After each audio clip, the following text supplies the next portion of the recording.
Welcome. Today, we're tackling a common frustration that can sneak up when you're trying to send a quick voice message or jump into a call on Messenger. If your microphone isn't working, don't worry. It's usually just a quick settings fix. Let's walk through the steps to get you back to chatting smoothly. First, grab your phone and head to your Settings app. You'll usually find this on your home screen or in your app drawer.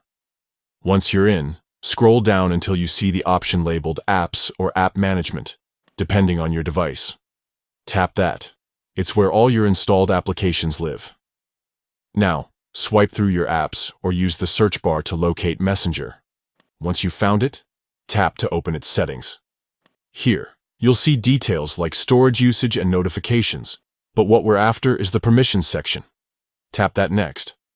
Inside Permissions, you'll see a list of features Messenger can access, things like your contacts, camera, and microphone. If the microphone isn't already enabled, you'll notice a toggle or an option labeled Microphone. Tap it and select Allow or toggle the switch to the On position. Once that's done, exit your settings and open Messenger again. Try sending a voice message or starting a call to test it out. If it works, you're all set. If not, double-check that you enabled the permission correctly and restart your phone to refresh the settings. Why does this happen? Sometimes, after an app update or a system change, permissions can reset. It's also possible you accidentally denied access in the past.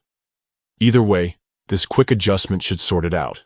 And there you have it, 5 simple steps to ensure Messenger can access your microphone. No more missed voice chats or silent messages. If you found this helpful, give this video a thumbs up, and don't forget to subscribe for more tech tips. Got questions? Drop them in the comments below. Thanks for watching and happy chatting.